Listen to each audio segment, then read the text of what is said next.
Welcome to our second talk in A Life in Prayer. I'm entitling this one, Just Do It. Years ago, I had a good friend who was desperate to go to a Shakespeare play. But he said he wouldn't go until he fully understood the play so he could fully enjoy the experience. He wanted to understand what all the words meant in the play, what they meant in Shakespeare's time. You want to understand the background of the play, where Shakespeare's sources were. You want to understand the history of theater at that time. He wanted all that information. And in my life, my knowledge, he never ended up going to a Shakespeare play because he never got that information. So today's message is you need to just start a spiritual practice if you wish to enter into a life in prayer. Now, the word practice is two words that mean two different things. One is practice with a C, which is a noun, but I'm suggesting practice with an S, which is a verb. Do it. Don't worry about the theory. Don't worry about getting it right.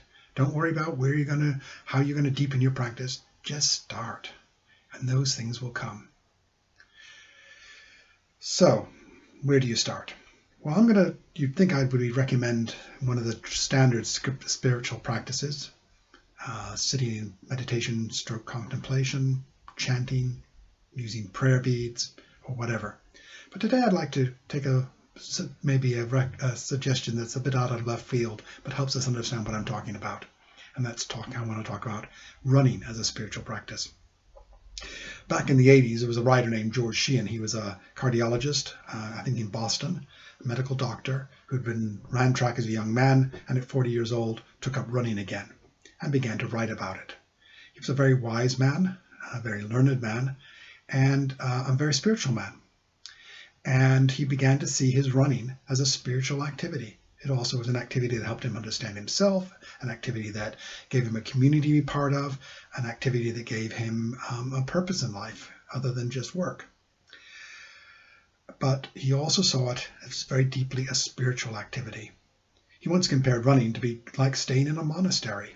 In one of his articles, he talks about a famous spiritual writer who was so filled, his days were so filled with telephone calls and letters and having to write addresses and giving the addresses and leading retreats and all the other things that you do as a spiritual director, that he eventually had to leave his home and go and stay in a monastery to find space to actually have a spiritual life.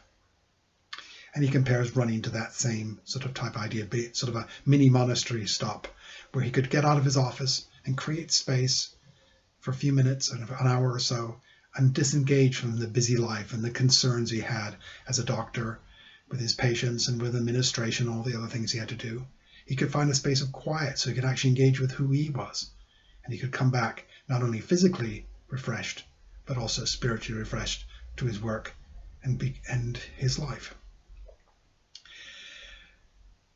I think what Dr. Sheehan found in running is a necessary part of what we're going to need to find if we're going to live a life in prayer. So running could be a practice. What's interesting about running, if you want to become a runner, if you want to start running, you don't read a load of books about it. You don't think a lot about it. What you eventually have to do, if you want to be a runner, is put your shoes, get outside, and run. And the same with any spiritual practice. But a few things that we would pick up as we walk along, if we were thinking about running as our spiritual practice, that the reason we do it is as a spiritual practice. We don't use it for other purposes. So like getting fit, losing weight, training for a big run. Now, those things might happen, and we might, if we run regularly, we will also obviously get in better shape. We might well lose weight, and we might want to, as a part of it and to be part of a community, train for a marathon or a longer run. These things can happen, but that's not the main purpose. The second thing is that if we're going to run, we must do so without distraction. Now, one of the problems I always had when I was running was I got bored. So eventually when they had Walkmans and things like that, I was able to listen to music while running, and it made it easier. But if we want it to be a spiritual practice, we need to then just get rid of all the distractions around us. We do need to obviously pay attention to where we're going and traffic and all those things, but we don't need to distract ourselves with music or radio or whatever things that we might do to distract ourselves. Later we'll talk about how boredom is part of any practice.